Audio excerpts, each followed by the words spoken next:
She was known as the goddess with many names. The goddess of war, mistress of dread, or even the protectress of the divine order, just to name a few, were some titles given to the one and the only fearsome goddess Sekhmet, whose name is said to signify the one who is mighty or powerful in ancient Egyptian language. This was an eminently suitable name given to the most destructive female divinity, who was nonetheless the instrument of divine retribution.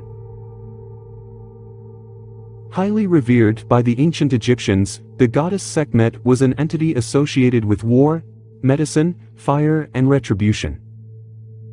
She was a solar deity frequently envisioned as a woman with the head of a fierce lioness surmounted by a solar disk, symbolizing her association with the sun, and a uraeus which linked her to Kemetic kingship and her relationship with the goddess Wadjet.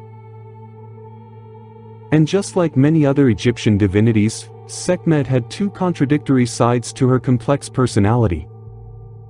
As the lion-headed goddess, this remarkable deity was destructive and dangerous in nature, perfectly conforming to her name, but she was also known to have had a healing and protective role.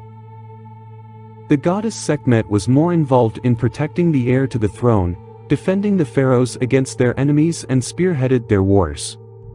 This aspect of her personality was particularly popular among many Egyptian pharaohs, who considered the goddess as a powerful and military patroness, symbol of their own strength in every single battles they fought. She was the spirit leading their wars and always present with their armies, just like the scorching winds of a desert, which were often likened to her breath. She was also said to be the one who wields the knife on the night of great battle between the forces of order and chaos, while the pyramid text named the deity as a parent watching over the pharaoh after his rebirth in the celestial afterlife. In the city of Memphis, she was worshipped as the consort of Ptah and the mother of both Nefertum and the lion-headed god Mihos, who were solar divinities associated with perfume and war respectively.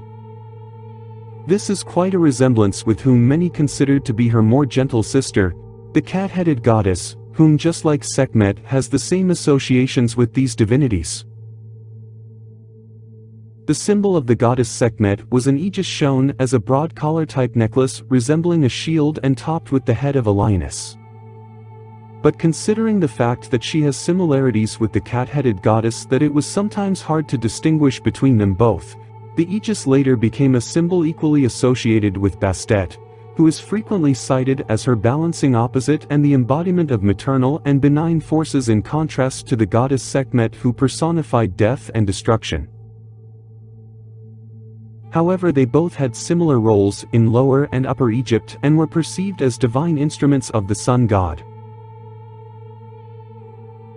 Beside being the daughter of the sun Ra, Sekhmet was one of the most important manifestations of the Eye of Ra, alongside the goddesses Mut, Bast, and Hathor, whom altogether were the fiercest weapons against the perils of humanity.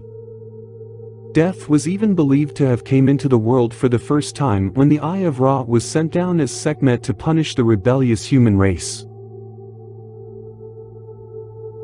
There are probably a myriad of theories of how Sekhmet was born, and the one retaining the most attention is her coming into existence when the Eye of the Sun was sent forth to destroy humanity.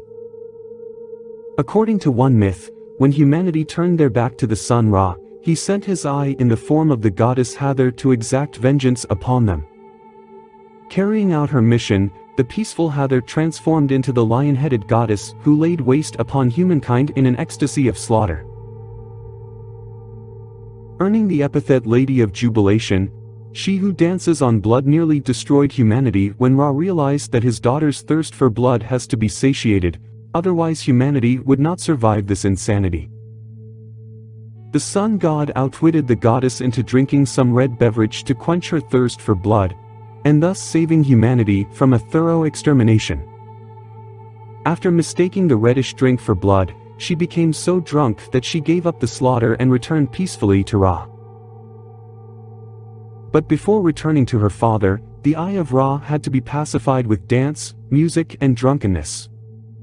Therefore, many would believe that the goddess Sekhmet was a dangerous weapon created from the fiery eye of the sun god, and the purpose of this creation was only one: the annihilation of whoever disobey her father. In a version following the previous story, Sekhmet grew angered to have been deceived by her father and left Egypt, which diminished the power of the sun, consequently threatening the safety of the world. She was later persuaded by the god Thoth to return and restore the sun to its full glory. Her violence, which was necessary to placate to her nature, made her a goddess of disease, and earned the epithet Lady of the Plague, whose arrows were invisible deliverers of illness and death. Sekhmet was the most dreaded among archer divinities in the Egyptian pantheon. Her arrows came to be personified as the 7 messengers who inflicted plague and destruction on humanity, and only medical scriptures gave directions on how to repel her dreadful messengers. To the people of Kemet, she was the fiercest divinity who could turn lands into deserts. And as such, she seems to have embodied the negative qualities of the sun's heat that could lead to sunstroke, drought, and famine. Therefore, as the controller of disease and healing, Sekhmet had the power to ward off sickness and became a patron goddess of physicians. So from the Old Kingdom onward, priests of her temple made use of medicine and were said to have been specialists in healing magic. Sekhmet was a fierce lion-headed goddess of ancient Egypt. She could be a raging warrior but was also known as the patron deity of the Bonesetters Guild of Physicians. She was called upon by queens, priests, and healers of all kind because her power and strength were needed everywhere. And starting from the New Kingdom, she was the incomparable one whose personality was often linked with other deities or mainly thought to have been the aggressive aspect of greater goddesses, such as Hathor, the Egyptian goddess of love, music, and drunkenness. Then she became closely related to Mut, the great mother and queen of gods, and finally with Isis. The goddess Sekhmet had to be propitiated during the dangerous transition to the new year when infectious diseases were particularly dangerous.